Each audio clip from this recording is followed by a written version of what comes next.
안녕하세요. 네, 반갑습니다. 12월 달에는 제가 오지 못했고요. 오랜만에 뵙는 것 같습니다. 우리 에베소서 마지막 말씀을 드리겠습니다. 우리 에베소서 6장 10절부터 24절에 있는 말씀입니다.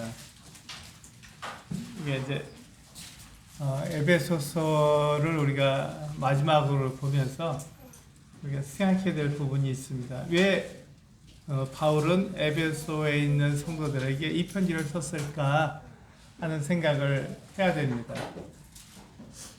그래서 이제 그 마지막으로 그 사도 바울이 에베소 성도들에게 하고 있는 말은 하나님의 전신갑주를 입어라 라고 조언하고 있습니다. 하나님의 전신갑주를 입어라. 그래서 오늘 제목은요, 하나님의 전신갑주를 입어라. 이게 제목입니다. 우리 에베소서 6장 10절부터 24절에 있는 말씀을 같이 한번 읽어보실까요? 에베소서 6장 10절부터 24절 부분 같이 한번 읽어보겠습니다. 시작. 끝으로 너희가 주 안에서와 그 힘의 능력으로 강건하여지고 마귀의 관계를 능히 대적하기 위하여 하나님의 전신갑주를 입으라. 우리의 씨름은 혈과 육을 상대하는 것이 아니요 통치자들과 권세들과 이 어둠의 주관자들과 하늘에 있는 악의 영들을 상대합니다. 그러므로 하나님의 전신갑주를 취하라. 이는 악한 날에 너희가 능히 대적하고 모든 일을 행한 후에 서기 위함이라. 그런즉 서서 진리로 너희 허리띠를 띠고 의의 호심경을 붙이고 평안의 복음이 준비한 것으로 신을 신고 모든 것 위에 믿음의 방패를 가지고 이로써 능히 악한 자의 모든 불화살을 소멸하고 구원의 투구와 성령의 검 곧 하나님의 말씀을 가지라. 모든 기도와 간구를 하되 항상 성령 안에서 기도하고 이를 위하여 깨어 구하기를 항상 힘쓰며 여러 성도를 위하여 구하라.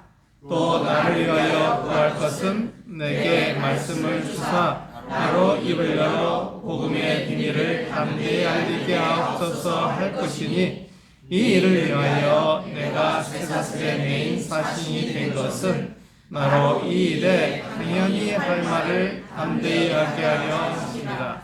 나의 사정 곧 내가 무엇을 하든지 너희에게도 알리려 하노니 사랑을 받은 형제여 진실한 일꾼인 두기고가 모든 일을 너희에게 알리리라.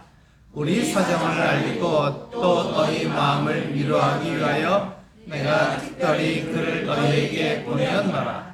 아버지 하나님과 주 예수 그리스도로부터 평안과 믿음을 통한 사랑이 형제들에게 있을지어다. 우리 주 예수 그리스도를 변함없이 사랑하는 모든 자에게 은혜가 있을지어다. 네. 우리가 이 에베소서를 공부하면서 우리가 잊지 말아야 할 한 가지가 있습니다. 에베소뿐만 아니라 성경 창세기부터 요한계시록까지 성경이 우리들에게 말씀하고 있는 것이 한 가지가 있습니다. 그것은 뭐냐면 우리가 가지고 있는 믿음, 즉 믿는 사람들이 모여있는 교회와 세상은 다르다는 것입니다. 세상과 교회가 다르다는 것이 지금 이 에베소서를 우리가 공부하면서 기억해야 될 한 가지입니다. 세상과 교회가 같아지면 어떻게 할까요? 네, 교회 올 필요가 없는 것이죠. 교회로 모일 이유가 없습니다. 세상과 교회가 같은데 왜 교회로 모이겠습니까? 이 말은요, 다른 말로 하면 교회는 하나님의 말씀의 원리에 따라서 움직인다. 그렇게 운영되고 그렇게 모인다 하는 것이 성경의 가르침입니다. 그럼 세상은 어떻게 되죠? 세상은 하나님이 없기 때문에 세상의 가르침과 세상의 원리에 따라 움직입니다. 근데 우리는 태어날 때 어디서 태어나죠? 부모에게서 태어나기 때문에 세상에서 태어납니다. 그러니까 세상의 가르침과 원리를 우리가 굉장히 쉽게 받아들입니다. 우리가 살고 있는 모든 것이 다 세상의 원리와 가르침에 놓여있기 때문에 그게 더 익숙해요. 그래서 자연스럽습니다. 근데 세상에서 구원을 받은 복음을 듣고 믿은 우리가 교회로 모였어요. 그럼 어떻게 되죠? 그 모인 사람들이 어디에 익숙합니까? 세상의 가르침과 원리에 익숙한 거예요. 그러니까 교회로 모였지만 교회를 하나님의 말씀에 따라서 운영하기보다는 세상의 가르침과 원리에 따라 운영하는 게 훨씬 쉬운 거예요. 그렇게 하는 것이 더 자연스럽습니다. 그게 맞는 것 같기도 하고요. 그런데 우리가 성경을 배우는 그 분명한 이유, 성경이 우리들에게 말씀해 주고 있는 그 말씀의 목적은 무엇이냐면 그렇지 않다. 교회는 세상과 다르다. 이걸 말씀해 주고 있는 거예요. 그래서 교회는 교회의 원리, 교회가 모이는 그 이유에 따라서, 목적에 따라서 그렇게 가르쳐 줘야 하고, 그렇게 우리는 모여서 하나님을 예배해야 한다. 이렇게 말씀하고 있는 거예요. 그러니까 교회에 만약에 세상의 원리가 들어오게 되면, 그때부터 교회는 교회로서의 기능을 하지 못하고 세상과 같아지는 것이죠. 그러니까 교회는 철저하게 하나님의 말씀의 가르침대로, 그 원리대로 우리는 그렇게 모여야 합니다. 세상이 교회 안에 들어오게 되면 그때부터 교회는 더 이상 교회로서의 기능을 상실하게 된다 하는 것이 우리가 에베소서 말씀을 읽을 때 우리들에게 전해주고 있는 말씀이에요. 그것을 우리가 잊지 말라고 가르쳐주고 있습니다. 그래서 오늘 읽은 말씀에서 보시면 10절에 보시면 뭐라고 되냐면 끝으로 너희가 주 안에서와 그 힘의 능력으로 강건해지고 이렇게 말씀하고 있어요. 우리는 강건해져야 합니다. 힘이 있고 능력이 있고 모든 일을 할 수 있도록 우리가 튼튼해져야 한다는 것이죠. 근데 그 강건함, 그 힘이 어디에서 온다고요? 여기서 보시면 분명히 말씀하고 있죠. 주 안에서와 그 힘의 능력으로 된다고 말씀하고 있어요. 세상에서 어떻게 가르치죠? 내가 최선을 다하면, 내가 열심히 하면, 노력하면 내 힘으로 그것이 된다고 얘기해 주는 거예요. 사람의 능력으로 된다고 가르쳐 주고 있는 거예요. 그래서 우리는 어떻게 합니까? 공부하고 열심히 일하죠. 돈을 벌고 높은 권세에 올라가려고 우리는 애를 쓰죠. 그렇게 하면 그 내가 가진 그 지식, 지혜, 능력, 돈, 권세로 이 교회를 운영할 수 있다고 생각하는 거예요. 그런데 성경은 그렇게 말씀하고 있지 않습니다. 성경은 우리가 강건한 그 원천이 주 안에서 원천이 있다고 말씀하고 있는, 거기서 나온다고 말씀하고 있는 거예요. 우리가 힘이 있습니까? 우리가 능력이 있습니까? 우리가 어떤 일을 잘 해낼 수 있습니까? 그 원천이 하나님에게 있다는 거 우리들에게 가르쳐주고 있습니다. 사람에게 있지 않다. 우리 사람에게 의지하고 싶잖아요. 특히 돈은요, 하나님하고 능력이 거의 비슷합니다. 이 세상에서는요, 어떻게 보면 돈이 하나님보다 더 강할 수도 있어요. 그래서 사람들은 무엇을 위해서 삽니까? 돈을 벌기 위해서 삽니다. 저도 마찬가지지만 우리 성도님들 돈 없이 이 세상을 살 수 있습니까? 못 살아요. 돈이 없으면 이 세상을 살 수가 없습니다. 그래서 돈을 가지고 이 세상을 살아야 되는데 그 돈이 마치 하나님처럼 나에게 능력을 주기도 합니다. 돈이 많으면 그 사람 앞에 우리가 굽신대잖아요. 무릎 꿇잖아요. 이거 돈이 많은데 나보다 돈이 많으니까. 그래서 우리는 돈을 가지면 힘을 가지게 되고 그 힘으로 모든 걸 할 수 있다고 생각하는 것이죠. 그런데 성경은 우리들에게 그렇게 말씀하고 있지 않습니다.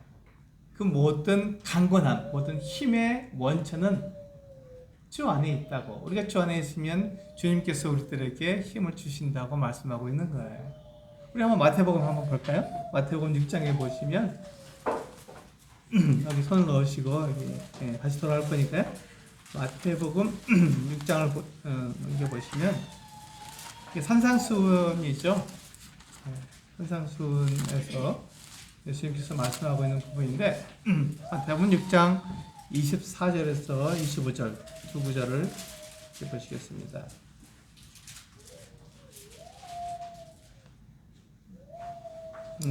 6장 24절과 25절 같이 읽겠습니다. 시작. 한 사람이 두 주인을 섬기지 못할 것이니 혹 이를 미워하고 저를 사랑하거나 혹 이를 중히 여기고 저를 경히 여김이라. 너희가 하나님과 재물을 겸하여 섬기지 못하느니라. 그러므로 내가 너희에게 이르노니 목숨을 위하여 무엇을 먹을까 무엇을 마실까 몸을 위하여 무엇을 입을까 염려하지 말라. 목숨이 음식보다 중하지 아니하며 몸이 의복보다 중하지 아니하냐. 그렇습니다. 여기서 보시면 성경은 분명하게 우리에게 말하고 있어요. 하나님과 돈을 겸하여 동시에 두 가지를 다 섬길 수 없다고 말씀하고 있습니다. 내가 주일에도 하나님을 섬기고 예배하고 또 주중에는 돈을 벌기 위해서 돈을 열심히 섬겨야지 이렇게 생각하는데 그렇지 않다는 것입니다. 그렇게 살 수 없다고 말씀하고 있는 거예요. 그래서 내가 하나님을 사랑하고 하나님을 섬기면 하나님을 위해서 우리가 살아가게 되는 거죠. 근데 내가 돈을 위해서 살게 되면 하나님을 위해서 살 수가 없다고 말씀하고 있는 거예요. 그래서 둘 중에 하나를 위해서 살아라. 이렇게 말씀하고 있습니다. 이것이 우리가 돈을 벌지 말라 이렇게 제가 말씀드리는 거 아닙니다. 우리가 돈을 벌 수 있어요. 돈을 벌어야 합니다. 돈이 있어야 우리가 이 세상을 살아가니까요. 우리는 육체를 갖고 있기 때문에 먹어야 하고 마셔야 하고 우리는 입어야 우리는 살 수 있어요. 하나님께서 그걸 모르시는 게 아니기 때문에 우리들에게 먹을 것을 주시고 입을 것을 주시고 그렇게 하시잖아요. 우리가 돈이 필요 없는 것이 아닙니다. 그래서 돈을 벌지 않아도 된다고 말씀드리는 게 전혀 아니에요. 그런데 제가 말씀드린 것은 무엇을 섬길 것이냐 하는 것을 말씀을 드리는 거예요. 내가 하나님을 섬길 것인지 돈을 섬길 것인지 결정하라고 말씀드리는 거죠. 돈을 섬기면 어떻게 됩니까? 돈이 있는 사람과 없는 사람을 차별하게 됩니다. 그리고 권세가 있는 사람과 권세가 없는 사람을 차별하게 됩니다. 이게 내가 무엇을 섬기는가의 특징이죠. 나는 돈을 안 섬기고 하나님을 섬기라고 말하면 사람을 차별하지 않습니다. 그러니까 부유하든 가난하든 그러니까 권세가 있든 권세가 없든 상관없이 동일하게 대할 수 있습니다. 그것이 하나님을 섬기는 사람의 특징이죠. 그런데 돈을 섬기는 사람은 그렇지가 않죠. 이렇게 딱 봐서 돈이 많은 사람은 세워지고 돈이 없고 가난한 사람들은 이렇게 차별하게 됩니다. 야고보서에서 그렇게 하지 말라고, 그건 악한 거라고 우리들에게 말씀하고 있어요. 그래서 우리는 사람을 차별하지 않아야 됩니다. 그것이 바로 하나님을 섬기는 사람의 특징이기 때문에 그렇습니다. 하나님을 섬길지 돈을 섬길지 우리는 결정해야 되는 것이죠. 그래서 내가 지금 강해졌는데 그 강한 힘이 하나님에서 나오는지 또 돈에서 나오는지 우리는 생각해 봐야 합니다. 나를 살펴봐야 하는 것이죠. 다시 우리 본문으로 돌아가 보시면요. 11절에 뭐라고 말씀하고 있냐면 우리가 마귀의 관계를 능히 대적하기 위해서 하나님의 전신갑주를 입으라고 말씀하고 있습니다. 그러니까 우리가 하나님의 전신갑주를 입어야 하는 이유는 마귀를, 즉 세상이 교회 안에 들어오는 것을 막기 위해서, 그것을 막아내려면 우리는 하나님이 주시는 전신갑주를 입어야 합니다. 그래서 중요한 것은 전신갑주가 누구의 것이죠? 하나님의 것이라고 말씀하고 있습니다. 하나님께서 우리들에게 주시는 거예요. 그것을 입으라고 주시는 거예요. 그래서 우리는 하나님이 주시는 그 전신갑주로 우리를 방어하도록, 세상을 방어하고 마귀의 어떤 관계를 방어하도록 그 전신갑주를 입는 거예요. 그래서 그 전신갑주를 입게 되면 우리가 그 어떤 마귀의 괴계를 물리칠 수 있습니다. 마귀는 간계한 존재예요. 아주 간사합니다. 그리고 영리합니다. 그래서 어떻게 하죠? 우리가 열려있는, 그러니까 이 전신갑주를 하나님이 주시는 것을 입었는데 믿음을 갖고 있으니까 당연히 그걸 입죠. 입지만 그것을 우리가 잘 여비지 않고 열려있거나 또 마치 닿지 못한 그런 곳이 있으면 거기로 파고 들어오는 거예요. 그래서 우리를 공격해 버립니다. 열려 있거나 닿지 못한 곳이 있으면 그것을 기가 막히게 알아서 거기로다가 파고 들어와서 우리를 공격해서 우리로 하여금 하나님의 말씀을 따르지 못하도록 세상의 원리를 따르도록 마귀의 같은 속임수를 따르도록 그렇게 만드는 것이죠. 그래서 하나님께서 이 사도 바울은 우리들에게 뭐라고 말씀하고 있냐면 하나님이 주시는 하나님의 전신갑주를 입어야 한다라고 말씀하고 있는 거예요. 그래서 마귀의 관계를 우리가 물리쳐야 한다는 것이죠. 12절에 보시면 우리의 씨름은 혈과 육을 상대하는 것이 아니다 이렇게 얘기하거든요. 그러니까 우리가 하나님이 주신 전신갑주를 입었는데 그것으로다가 사람들하고 싸우느냐? 그렇지 않다. 사람들하고 싸우려고 우리가 갑옷을 입는 게 아니다. 세상의 나라들은 전쟁할 때 왜 전쟁을 합니까? 예, 이기기 위해서. 다른 나라들을 공격해서 자기의 이익을 취하기 위해서 전쟁을 합니다. 전쟁에서 이기면, 네, 그냥 부유한 나라가 되잖아요. 그렇게 되기 위해서 전쟁을 하지만, 우리 믿음의 사람들, 교회 안에 있는 믿음의 사람들은 하나님께 주신 전신갑주를 입는 그 이유가 뭐냐면, 네, 우리는 혈과 육에 대해서 사람들과 싸우기 위해서 우리가 전신갑주를 입는 것이 아니다. 이렇게 말씀하고 있는 것이죠. 우리 고린도후서 10장에 보시면 이 내용을 우리 잘 이해할 수 있도록 설명해 주고 있어요. 우리 고린도후서 10장 3절에서 6절입니다.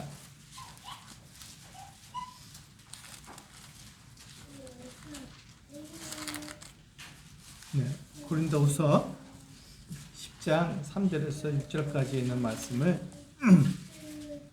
함께 보시겠습니다. 네, 찾으셨으면 같이 한번 읽어볼까요?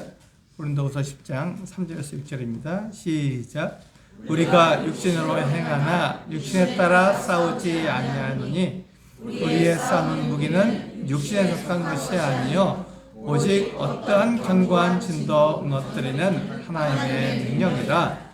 모든 이론을 무너뜨리며 하나님 아는 것을 대적하여 높아진 것을 다 무너뜨리고 모든 생각을 사로잡아 그리스도에게 복종하게 하니 너희의 복종이 온전하게 될 때에 모든 복종하지 않는 것을 구하고 준비하는 중에 있노라. 네, 여기 보시면 우리가 싸운 그 무기가 육체에 속한 것이 아니라고 말씀하고 있잖아요. 우리는 육체에 속해 있습니다. 우리 육체를 갖고 있으니까 육체로 행하는 거예요. 우리는 이렇게 서로 보이고 만지고 우리가 먹고 마시고 입는 이 모든 것들은 육체잖아요. 그러니까 우리가 세상에 속해 있고 육체를 가지고 있어요. 그래서 우리는 육신으로 행하게 됩니다. 그것을 성경은 부인하고 있지 않죠. 그것이 맞다. 그렇지만 우리가 육신에 따라서 싸우지 않는다 이렇게 말하고 있는 것이죠. 육신에 따라서 싸우는 것은 뭐냐면 나를 위해서 내가 인정받고 내가 높아지기 위해서 다른 사람하고 싸우는 걸 말하는 거잖아요. 그런데 그렇게 하지 않고 그래서 우리의 싸우는 무기는 육신에 속한 것이 아니다 이렇게 말씀하고 있어요. 이게 우리가 세상과 교회가 다른 점입니다. 세상은 이기려고 육신에 있는 무기를 사용하죠. 큰 소리 치기도 하고 힘을 자랑하기도 하고 돈이나 권세를 나타내기도 합니다. 그것을 이기려고 하는 거예요. 그렇지만 우리의 싸우는 무기는 육신에 속한 그런 것들이 아니다. 오직 어떠한 견고한 진도 무너뜨리는 하나님의 능력이다. 그러니까 하나님께서 주시는 그 능력으로 그 일을 하는 거다라고 말씀하고 있는 거예요. 그래서 우리가 싸우는 것은 어떻게 싸우냐면요. 무엇을 위해서 싸우냐면 모든 이론을 무너뜨리는 것입니다. 그러니까 세상에서는요 많은 이론들이 있어요. 우리가 잘 알고 있는 진화론이라고 하는 것도 이론입니다. 아마 사람이 이렇게 이렇게 점점점 진화돼서 사람이 됐을 거야. 유인원이 사람이 됐을 거야. 이렇게 하는 이론을 가지고 있는 것이죠. 근데 그런 모든 이론을 다 어떻게 하라고요? 무너뜨리라고요. 그렇지 않다. 성경이 우리들에게 진리를 말씀해 주고 있기 때문에 성경과 다른 이론들을 다 무너뜨려야 한다. 그것을 위해서 우리는 싸우는 거예요. 그 이론을 무너뜨리기 위해서. 그리고 두 번째로 하나님 아는 것을 대적하여 높아진 것을 다 무너뜨리기 위해서. 한번 생각해 보세요. 하나님이 계신데 그 하나님 아는 것을 대적하여 높아진 것. 하나님보다 더 높아졌어요. 우리의 마음이 더 교만해졌습니다. 그것을 다 어떻게 하라고요? 무너뜨리라고요. 하나님이 말씀하시고 하나님이 가르쳐 주시는 대로 살아야 되는데 그렇지 않고 내가 하나님보다 더 높다고 생각하는 그것들, 그 방법이 아니라도 우리는 얼마든지 살 수 있겠지. 그 방법이 아니라도 우리는 교회를 얼마든지 운영할 수 있겠지라고 생각하는 그것을 다 무너뜨리라고 말씀하고 있습니다. 마지막으로요. 모든 생각을 사로잡아서 어떻게 하라고요? 그리스도에게 복종하게 하라. 이렇게 하려고 우리는 전신갑주를 입는 것입니다. 세상에서 사람들하고 우리가 싸우는 것은 이기려고 하는 것이 아니라 이것을 하려고. 그러니까 모든 것들을 다 사로잡아서 그리스도의 말씀에 복종하려고. 그러기 위해서 우리가 싸우는 것이지 전신갑주를 입는 것이지 내가 어떠한 사람인지를 드러내기 위해서 전신갑주를 입는 것이 아닙니다. 그것이 다른 점이죠. 그것이 세상과 교회가 다른 점입니다.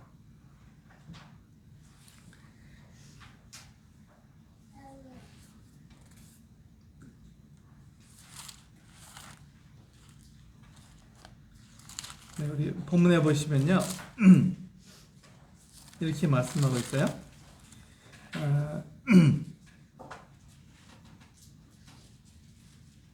우리의 씨름은 혈과 육을 상대하는 것이 아니요 통치자들과 권세들과 이 어둠의 세상 주관자들과 하늘에 있는 악의 영들을 상대함이라. 그러니까 우리가 싸우는 대상은요 악한 영들입니다. 우리를 유혹하고 하나님이 없다고 말하고 하나님을 대적하도록 만드는 악한 영을 상대해서 싸우는 것이지, 나를 위해서 싸우는 게 아니라는 것이죠. 그러니까 이게 다릅니다. 이 다른 점을 우리가 기억해야 되는 것이죠. 골로새서, 이게 에베소서랑 거의 비슷하죠. 골로새 2장 15절에서 이렇게 말씀하고 있어요. 통치자들과 권세들을 무력화하여 드러내어 구경거리로 삼으시고 십자가로 그들을 이기셨느니라. 골로새 2장 15절에 그렇게 말씀하고 있어요. 그러니까 이 통치자들과 권세들을 무력화한다. 그러니까 이게 지금 문제가 있는 거잖아요. 하나님과 대적하는 것 같은 힘, 권세라고 말씀하고 있는 거예요. 그래서 골로새 교회가 무슨 문제가 있었냐면 천사를 숭배하는 문제를 가지고 있었습니다. 그러니까 이 통치자들과 이 권세들이 사람들로 하여금 천사를 숭배하게 만든 거예요. 우상을 만들어 놓고 우상 숭배를 하도록 사람들에게 그렇게 만든 것입니다. 하나님의 말씀과 정면으로 대적하고 있는 그 같은 모습을 우리에게 보여주죠. 그런데 그것을 어떻게 하냐면 무력화한다.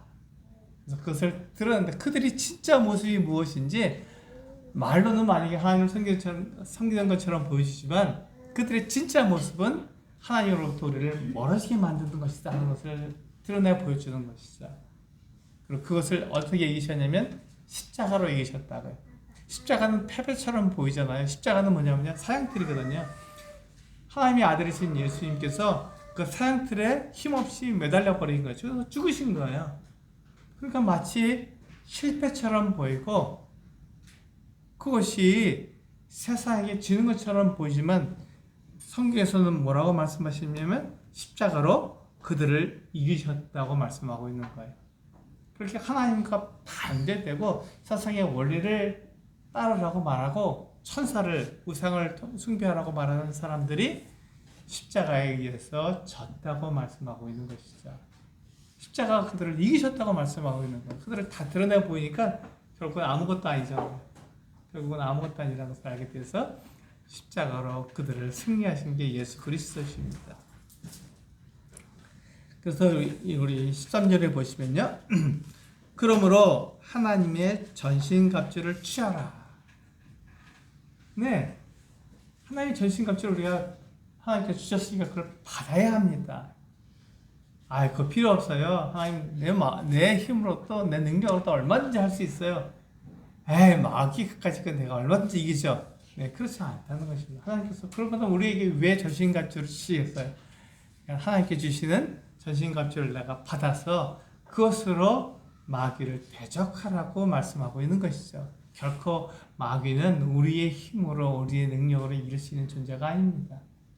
우리보다 훨씬 뛰어난 존재이기 때문에 우리가 그것을 이길 수가 없어요. 그래서 하나님께서 아시기 때문에 우리에게 하나님의 전신 갑주를 주시는 거죠. 그래서 그것을 우리는 입어야 합니다. 잘 동여매야 하는 것이죠. 그래야 마귀가 우리를 공격하지 못하게 되는 것입니다. 그러므로 하나님의 전신 갑주를 취하라. 이게 13절이죠. 이는 악한 날에 너희가 능히 대적하고, 그렇죠. 능히 대적합니다. 누구를 대적합니까? 악한 자를, 마귀를 대적하죠. 능히 대적하고 모든 일을 행한 후에 서기 위함이라. 이게 전신갑주를 입어야 마귀가 막 공격해 올 때 그것을 막고 서 있을 수 있다는 것입니다. 이 서는 게 굉장히 중요한 거거든요.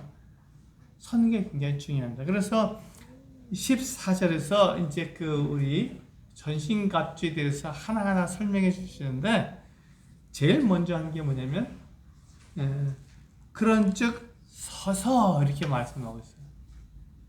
쓰러져 있거나 넘어져 있는 것이 아니라 서 있다고 말씀하고 있는 거예요. 예수 그리스도께서 우리에게 말씀해 주신 그 믿음의 토대 위에 우리가 서 있어야 하는 것입니다. 그래야 싸울 수 있죠. 그러니까 쓰러져 있거나 넘어져 있으면 어떻게 합니까? 우리가 지는 거예요. 마귀에게 질 수밖에 없습니다. 마귀의 공격을 당해낼 수가 없어요. 그 상태에서. 그래서 우리가 서야 합니다. 근데 무엇 위에 서야 된다고요? 그리스도께서 우리에게 주시는 믿음의 토대 위에, 그리스도께서 우리에게 주시는 믿음의 토대 위에 우리가 서 있어야 되는 거예요. 예수 그리스도 위에 우리가 서 있어야 되는 것이죠. 그래야 우리가 마귀의 공격에서 우리가 이겨낼 수 있습니다. 그래서 서는 게 되게 중요하죠. 내가 정말 이 믿음 위에 서 있는지 나를 돌아보라고 말씀하고 있는 것이죠. 하나님의 전신갑주는 내가 서야지만 착용할 수 있기 때문에 그렇게 말씀하시고 있는 것입니다. 첫 번째 우리에게 하나님의 전신갑주를 우리에게 말씀해 주고 있는데, 그것은 무엇이냐면 진리로 너희 허리띠를 띠고 의의 호신경을 붙이라, 이렇게 말씀하고 있어요. 맨 처음에 나오는 것은 허리띠를 띠는 거예요. 허리띠를 진리로 띠라고 말씀하고 있죠. 왜 허리띠를 떼야 됩니까? 지금 우리 옷은 허리띠를 잘 안 해도 이렇게 몸에 착 붙잖아요. 단추만 채우면 그냥 이렇게 웬만하면 다 몸에 딱 붙어 있습니다. 근데 옛날 옷은, 이 당시에 바울 당시 옷은 그렇지 않았어요. 그냥 네모 반듯했습니다. 그래서 목을 딱 끼고 그냥 이렇게 펄럭펄럭 한 거예요. 이렇게 허리띠를 띠지 않으면 이게 펄럭펄럭하기 때문에 그 상태에서 싸울 수가 없죠. 우리 군대 갔다 오신 형제들 혹시 그 판초우유라고 아실 거예요? 판초우유와 똑같아요. 그냥 머리 구멍만 뻑 집어넣고, 그리고 이렇게 네모났기 때문에 펄럭펄럭 되니까, 그걸 입고는 싸울 수가 없는 거예요. 근데 그거라도 안 입으면 어떻게 되죠? 근데 전쟁할 수가 없으니까 그걸 입어야 되잖아요. 근데 그것을 입고 어떻게 하라고요? 허리띠를, 진리로 허리띠를 딱 띄어서 그것을 묶으라고 하는 것이죠. 동여매라고 하시는 거예요. 근데 무엇으로 동여매야 되냐면, 우리를 동여매는 것은 진리여야 한다, 이렇게 말씀하고 있죠. 진리가 아닌 것을 동여매면 어떻게 됩니까?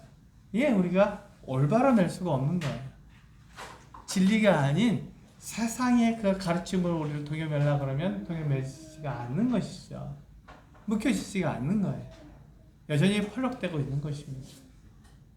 싸울 수가 없어요. 그 옷을 입고는 싸울 수가 없는 것입니다. 그래서 우리를 동여맬 수 있는 것, 마귀를 대적할 수 있도록 우리를 이렇게 딱 붙잡아 주는 것은 진리다 이렇게 말씀하고 있는 것입니다. 그래서 진리에 우리를 동행해야 합니다. 네, 그 다음에는 우리가 의에 호심경을 붙여라 이렇게 말씀하고 있어요. 우리 그 영화 같은 데서나 보면은 이 갑옷을 입는데 이 갑옷보다도 더 가볍게 이 가슴 부분을 막아주는 쇠로 된 그 어떤 작은 방패가 있잖아요. 그것을 입어야 합니다. 그것을 호심경, 심장과 심장 주위에 있는 것들, 폐 이런 것들을 보호한다. 그래서 호심경이라고 그러거든요. 그걸 붙이라고 하는 거예요. 그래야 뭐 칼이나 창이나 화살이 날아올 때 우리의 몸을, 특히 심장을 보호해 주니까. 심장을 뚫리면 즉사하죠. 그래서 심장을 보호하기 위해서 호심경을 붙이라고 말씀하고 있는 것입니다. 근데 여기는 이 호심경은 무엇으로 만들어졌다고요? 의로 만들어졌다고 말씀하고 있습니다. 이 의는요, 우리가 행하는 선한 일을 말하고 있는 것입니다. 우리는 그러니까 악한 일을 해서는 안 되는 사람들이에요. 믿음 안에 있는 사람은요, 도덕적으로 올바른 일들을 하는 것입니다. 착한 일을 해야 되는 거예요. 그렇게 함으로써 어떻게 한다고요? 하나님께 영광을 돌리라고 마태복음에서 말씀하고 있잖아요. 우리가 착한 일을 해서 빛을 내야 합니다. 그것을 통해서 하나님께 영광을 돌리는 것이죠.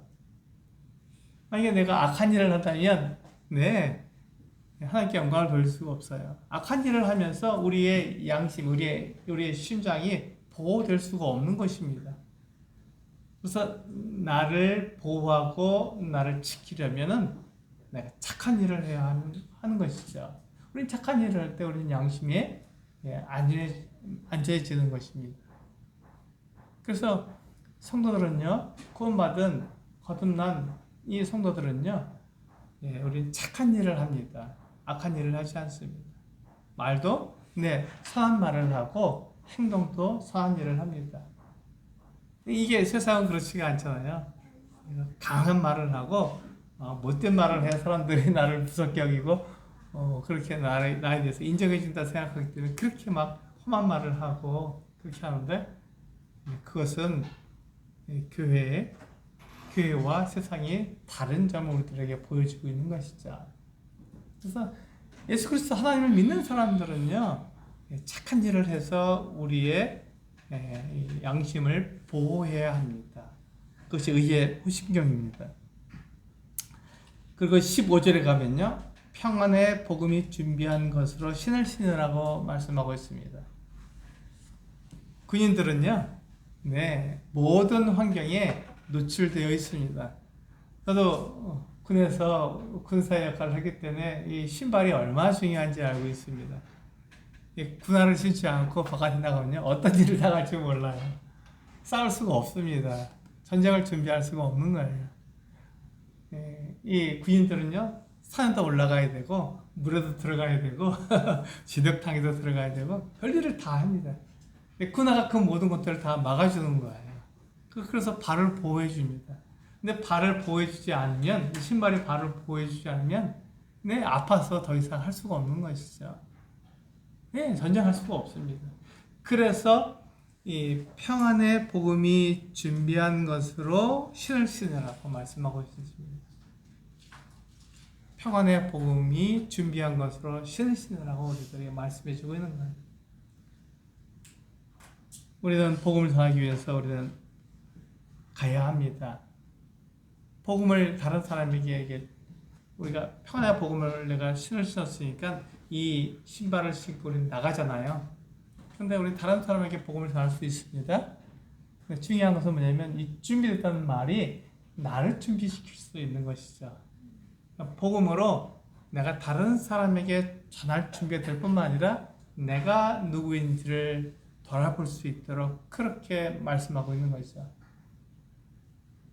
복음으로 내가 준비되는가, 또 내가 다른 사람에게 복음을 전할 준비가 되어 있는가, 이 두 가지가 동시에 이루어져야 합니다. 그래야 내가 복음으로 준비된 사람이 되기 때문에 그렇습니다. 그 신을 내가 신은 사람이 되기 때문에 그렇습니다.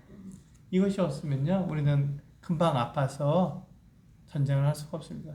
이 마귀가 우리를 공격해 올 때 그걸 막아낼 수가 없는 거예요. 놀라운 것은요, 이 전신갑주를 입은 사람은 나가서 막 싸우는 게 아니라 마귀의 공격을 방어해내는 무기들이에요. 여기 보세요.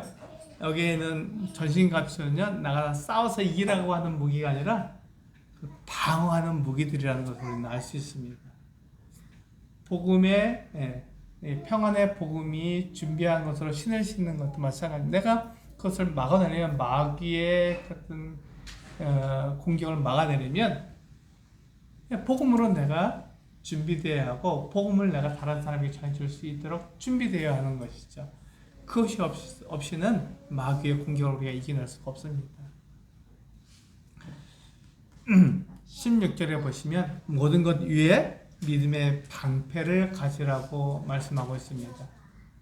이 방패는요, 조그만 것이 아니에요. 이거 신경처럼 작은 것이 아니라 동그란 것도 아니고요. 이 방패는 방어용이기 때문에 굉장히 큽니다. 이게 한 1m가 넘는 큰 네모난 방패를 말합니다. 그래서 이 화살을 쏠 때 어떻게 합니까? 방패 속에 내 몸을 다 감출 수 있어야 됩니다. 다 숨길 수 있어야 돼요. 그래서 방패를 이겨낼 수 있도록 적의 공격을 이겨낼 수 있도록 막아주는 것이 방패입니다.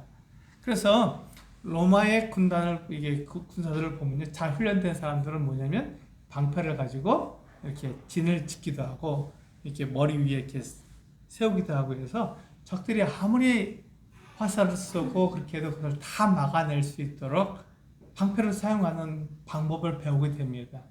그것처럼 방패는 우리로 하여금 우리를 지키게 만들어주는 것이죠. 그래서 그 모든 것 위에 방패를 가져라. 근데 그것은 믿음이다 이렇게 말씀하고 있는 거예요.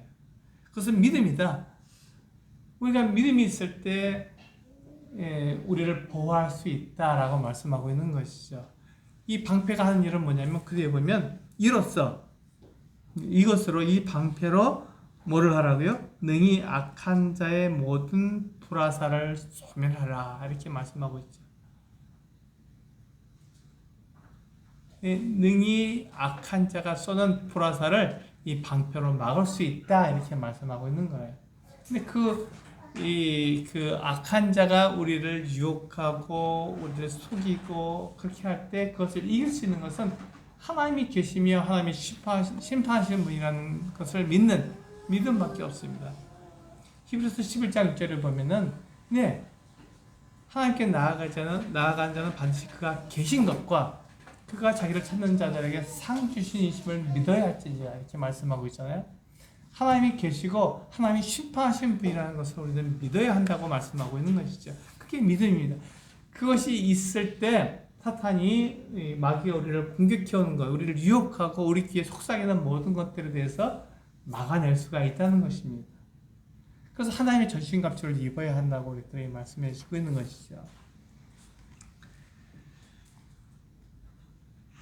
그 17절에 보시면요, 구원의 투구를 쓰라고 말씀하고 있습니다. 제가 이 부분에 대해서 좀 말씀을 드리고 싶은 게 있어요. 복음과 구원은 다른 것입니다. 우리 이것을 같은 용어로 많이 사용하는데 복음과 구원은 다른 것입니다. 이게 왜 다르냐면요, 구원은 복음을 듣고 믿은 사람들에게 주어지는 결과예요. 그래서 복음은 어떤 내용이냐면 하나님께서 약속하신 구원자를 보내주겠다고 약속하신 것이 이루어졌다는 소식입니다. 그래서 우리는 마태복음, 마가복음, 누가복음, 요한복음 이렇게 4복음서를 가지고 있잖아요. 4복음서에서는 똑같이 하는 얘기가 있습니다. 똑같은 내용을 말하고 있는 얘기인데 그것이 바로 뭐냐면 하나님께서 약속을 지키셔서 하나님의 구원자를 보내주셨다. 바로 그분이 예수 그리스도시다. 이렇게 말하고 있는 게 복음서예요. 마태마가, 누가, 요한 4복음서가 동일하게 그것을 얘기해주고 있습니다. 그러니까 복음은요, 하나님께서 구약성경, 창세기부터 말라기까지에 있는 모든 구약성경을 통해서 약속하셨어요. 이스라엘 백성들에게 약속하셨습니다. 내가 너희를 위해서, 내가 사람들을 위해서 분명하게 구원자를 보내주겠다 하고 약속하셨어요.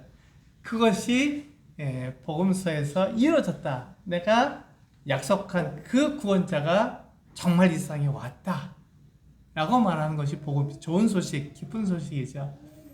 그래서 그 소식을 알려주는 거예요.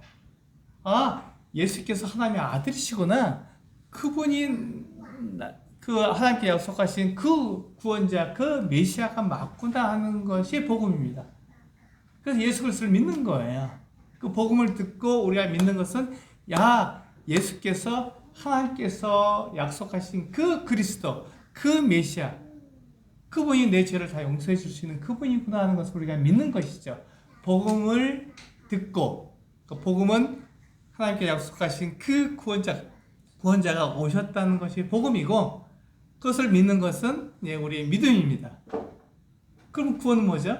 구원은 맨 마지막에 하나님께서 사람들을 심판하실 때 사람들이 자기가 행한 행위대로 다 심판하시고 그들을 불못에 던져 넣으십니다. 그때 생명책에 기록된 사람들은 다 영원한 생명을 받게 되는 것이죠.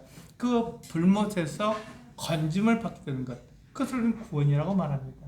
그것은 미래에 있을 일이죠. 앞으로 될 일입니다. 아직은 우리에게 이루어지지 않았습니다. 그런데 복음을 듣고 믿은 사람들에게는 그 심판에서 우리를 건져내시겠다, 구원하시겠다고 약속해 주신 거예요. 그 약속을 가지고 있는 사람들, 그 사람들이 복음을 믿은 사람들, 또 우리 성도들, 그리고 구원받은 사람들, 이렇게 말을 하고 있는 것입니다. 구원은 복음과는 다릅니다. 복음의 결과물이죠. 그래서 구원은 맨 마지막에 하나님께서 심판하실 때 그 심판에서 건짐받는 것을 우리는 구원이라고 말을 합니다. 복음은요, 하나님의 그 메시아가 이 세상에 오셨다는 그 소식을 전해주는 것이고요. 다르죠. 구분할 수 있어야 합니다.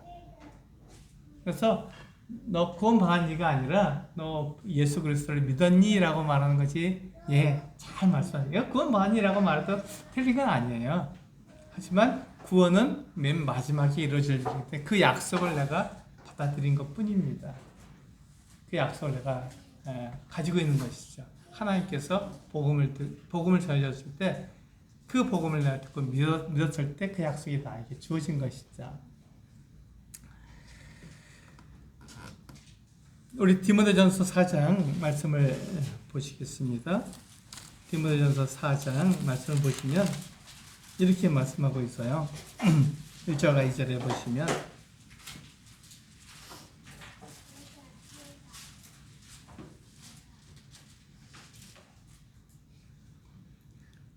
같이 읽겠습니다. 시작.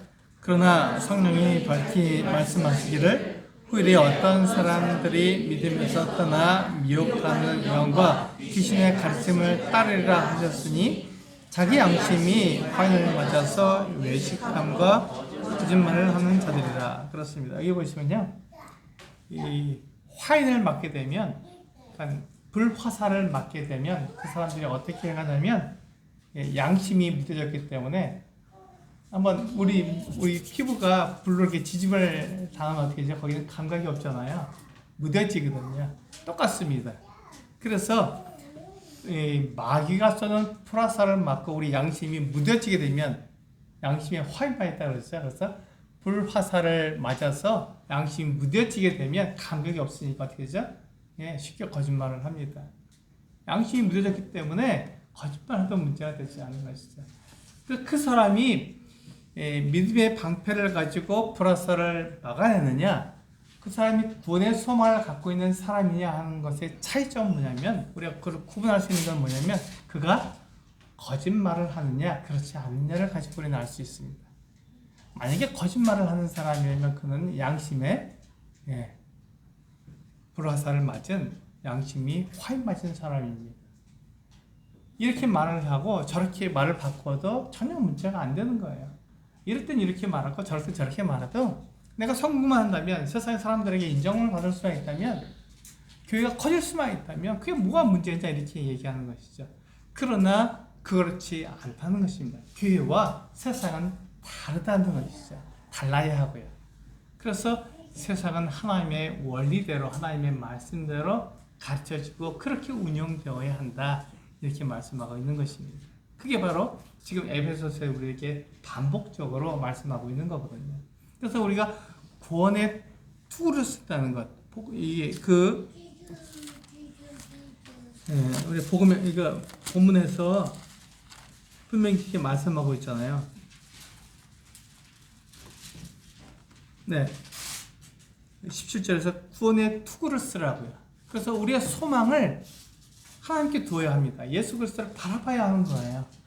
그것이 바로 우리가 쓴 구원의 투구가 되는 것이죠. 그것이 소망입니다. 그렇게 돼야만 우리는 이 마귀가 우리에게 속삭이는 잘못된 것들, 그런 것들을 우리가 물리칠 수 있는 거예요.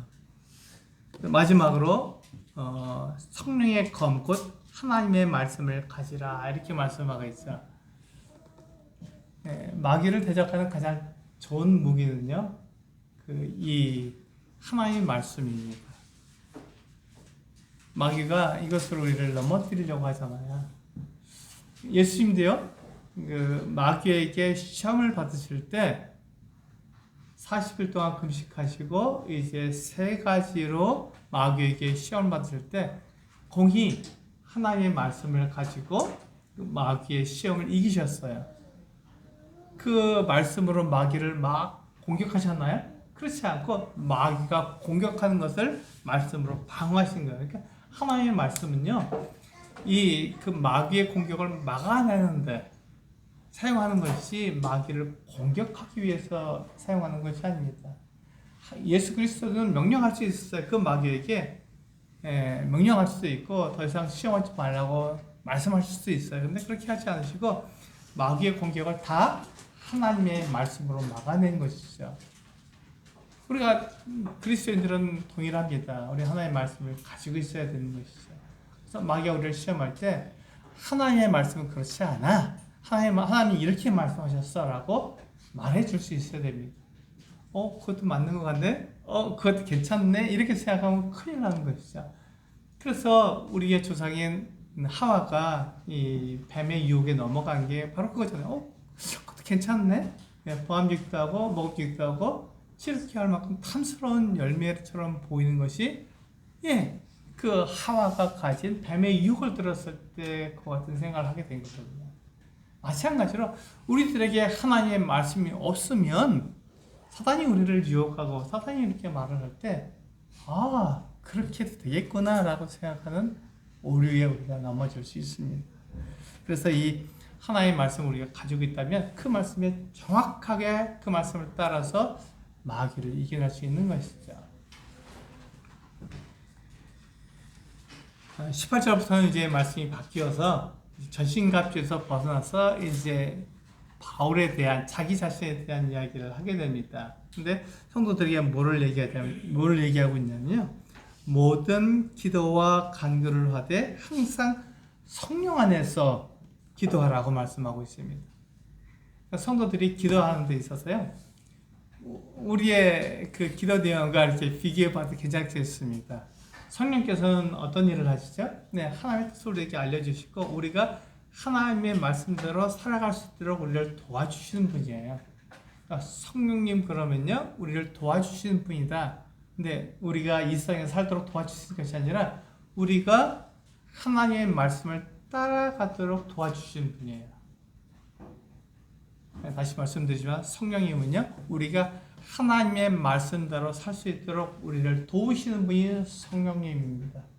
세상에서 잘 되도록 우리를 도우시는 분이 아니라는 것이죠. 그래서 우리가 성령 안에서 기도한다는 것은 하나님의 뜻 안에서 하나님을 따라갈 수 있도록 우리가 기도한다는 것을 말하고 있습니다.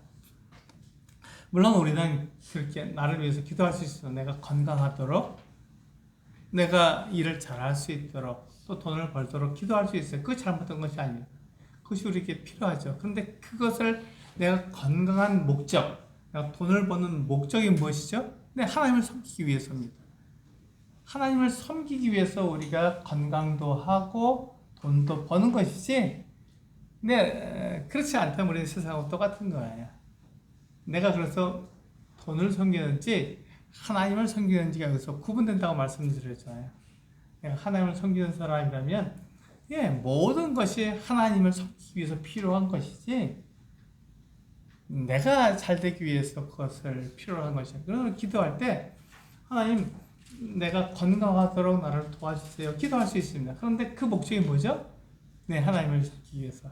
예배 드리러 가야 되는데 내가 몸이 아프면 못 나가니까 하나님 저를 좀 건강하게 해주셔서 내가 하나님을 예배할 수 있도록 나를 좀 도와주세요. 이렇게 기도할 수 있다는 것이죠.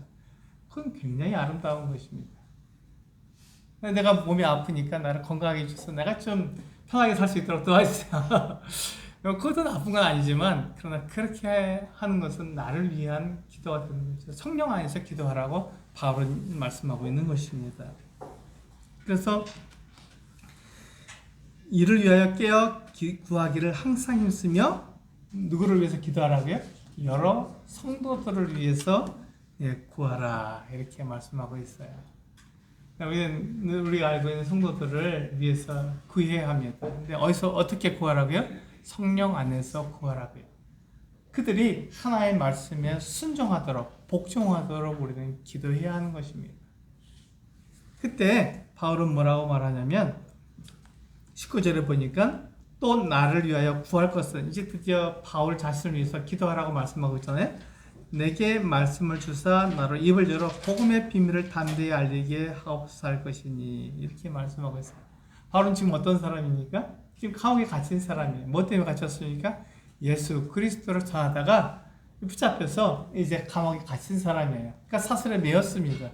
근데 바울이 이 에베소 성도들에게 구하는 것은 나를 위해서 기도하는데 내가 이 감옥에서 빨리 풀려나고 이러라고 기도한 것이 아니라 나에게 하나님의 말씀을 주셔서 복음을 담대하게 전할 수 있도록 비록 감옥에 갇혔지만 거기서 복음을 담대하게 전할 수 있도록 기도해 달라 이렇게 말하고 있는 것이죠. 실제로 바울은 감옥에 있으면서도 많은 사람들에게 복음을 전했어요. 이게 그 감옥에 갇힌 상태에서도 복음을 많이 전해서 많은 사람들이 구원을 받았습니다. 바울은 그 일을 계속할 수 있도록 기도해 달라고 에베소 성도들에게 부탁한 거예요. 우리 21절에 보시면요. 나의 사정 곧 내가 무엇을 하는지 너희에게도 알리려 하노니 사랑을 받은 형제여 주 안에서 진실한 일꾼인 두기고가 모든 일을 너희에게 알리리다 이렇게 말씀하고 있어요. 지금 바울이 무슨 일을 하고 있습니까? 지금 감옥에 갇혔어요. 근데 거기에서도 하나님의 영광을 위해서 그가 복음을 전하고 있다는 것을 누가 알려준다고요? 두기고가 알려준다. 두기고가 너희에게 갈 텐데 그는 사랑받는 형제고 진실한 사람이다. 그가 거짓말을 하지 않을 것이다. 그런데 그가 나의 지금 있는 형편들, 나의 사정들을 다 말해줄 텐데 내가 옥에 갇힌 것과 옥에 갇혔지만 그런 상태에서 복음을 전하고 있다는 것, 하나님의 영광을 위해서 살아가고 있다는 것, 기뻐한다는 것을 너희에게 있는 그대로 증언할 것이다. 그는 목격자다. 그는 증인이다. 이렇게 말하고 있는 거예요. 그냥 너희가 내 사정을 다 알게 될 거다. 그렇게 돼버렸어. 그러므로 에베소에 있는 성도들은 어떻게 되죠? 바울은 메인 상태에서 그렇게 하는데 감옥에 갇힌 상태에서 그렇게 하는데 자유로운 상태에서는 얼마든지 복음을 전할 수 있잖아요.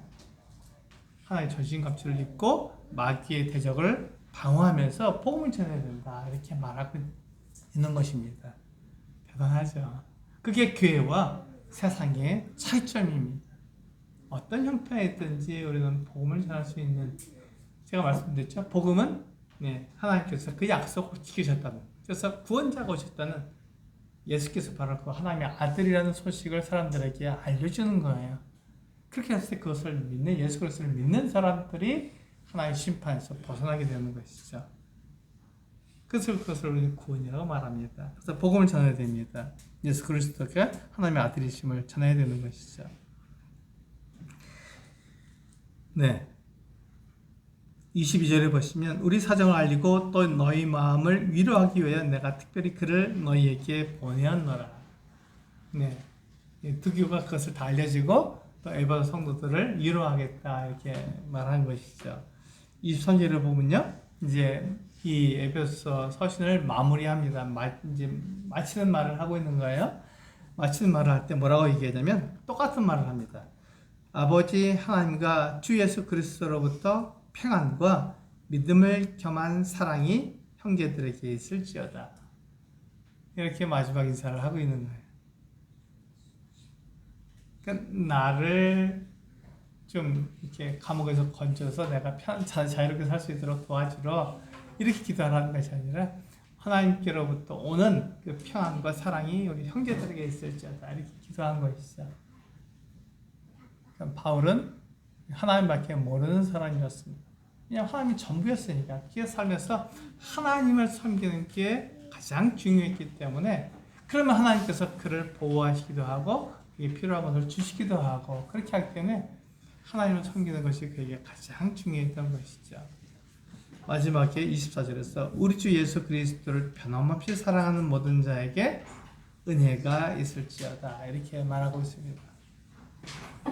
은혜는요, 죄 용서와 같이 오는 것을 은혜라고 말합니다. 하나님께서 우리들에게 은혜를 베푸셨다라는 것은 우리가 하나님께 나아갈 수 없는 존재였는데 하나님께 나아갈 수 있도록 우리의 죄를 다 용서해 주셨다 하는 것이 은혜입니다. 그래서 우리 성막에 보시면 그 언약궤 위에 언약궤 뚜껑과 같은 역할을 하는 그것을 우리는 시은좌라고 말합니다. 은혜가 나타나 보여지는 자리, 그 시은좌라고 말하고요. 그 다른 말로 뭐라고 말하냐면 속죄소라고 말합니다. 똑같은 곳을 두 이름으로 부르고 있는 거예요. 거길 속죄소라고 부르기도 하고 죄를 용서해 주는 것이죠. 죄를 용서해 주는 것이라고 말하고 또 하나님의 은혜가 나타나는 시은좌 이렇게 또 말합니다. 같은 것을 말하고 있는 거예요. 그러니까 하나님의 은혜는 무엇을 통해서 나타난다고요? 네, 우리의 죄를 용서해 주는 것으로 나타나는 것입니다. 우리가 하나님께 나아갈 수 있도록 우리에게 은혜를 베푸시는 거예요. 하나님을 사랑할 수 있도록 우리에게 은혜를 베푸시는 것입니다. 그래서 주 예수 그리스도를 변함없이 사랑하는 하나님 이 예수 그리스도를 변함없이 사랑하는 모든 자에게 하나님의 은혜가 나타나기를 바울은 구한 것이죠. 하나님께 나아갈 수 있게 우리를 깨끗하게 해주고 우리를 정결하게 해주고 우리의 죄를 다 용서해 주는 것이 바로 이 은혜입니다. 교회는 바로 그 같은 하나님의 은혜를 입은 사람들, 죄를 용서받은 사람들을 교회라고 말합니다. 그들은 하나님께 나아갈 수 있는 사람들. 여러분들 다 저를 비롯해서 우리 성도님들은 다 하나님께 자연스럽게 나아갈 수 있습니다. 누구든지 나아갈 수 있는 거예요. 하나님을 아버지라고 부를 수 있는 사람이 있어요. 대단한 이 권세를 우리가 가지고 있는 거죠. 눈에 보이지 않습니다. 이 권세는 눈에 보이지 않죠. 세상에 있는 권세가 아니기 때문에. 하지만 이 권세는 하나님께 주신 것이 놀라운 권세입니다. 그것을 내가 가지고 있느냐, 그렇지 않느냐가 에베소서에 말씀하고 있는 교회냐, 세상이냐를 구분해주고 있는 것입니다. 우리는 에베소서를 통해서 여러 가지를 배웠지만 그것을 정리한다면 이렇게 정리할 수 있습니다. 에베소서는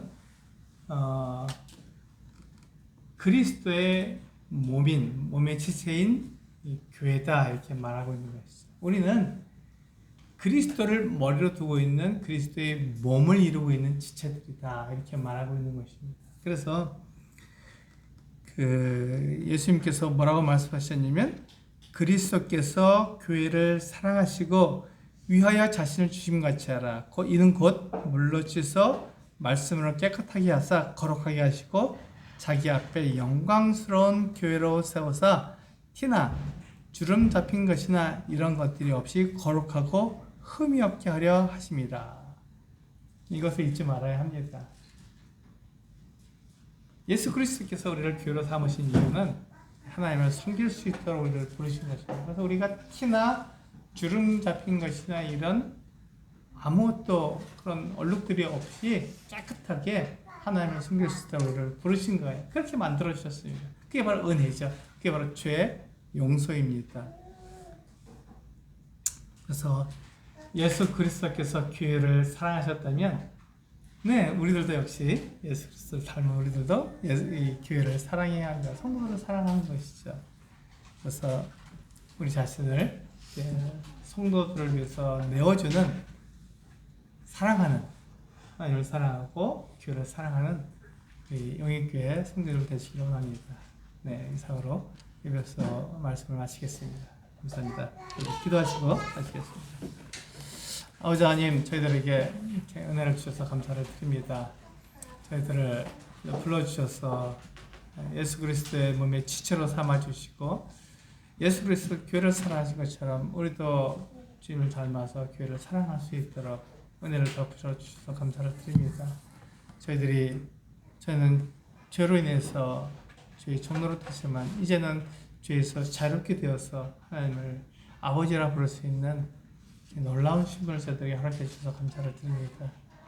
그 믿음으로 이 세상을 이겨나갈 수 있도록 인도해 주시기를 원합니다. 저희들에게 에베소를 통해서 교회와 세상이 어떻게 다른지를 말씀해 주셔서 감사를 드리며, 유민교회 성도들이 이 말씀을 붙들고 세상을 이겨나가는 귀한 성도를 될 수 있도록 들어주시옵소서. 우리 예수 그리스도의 이름으로 기도합나이다. 아멘. 감사합니다.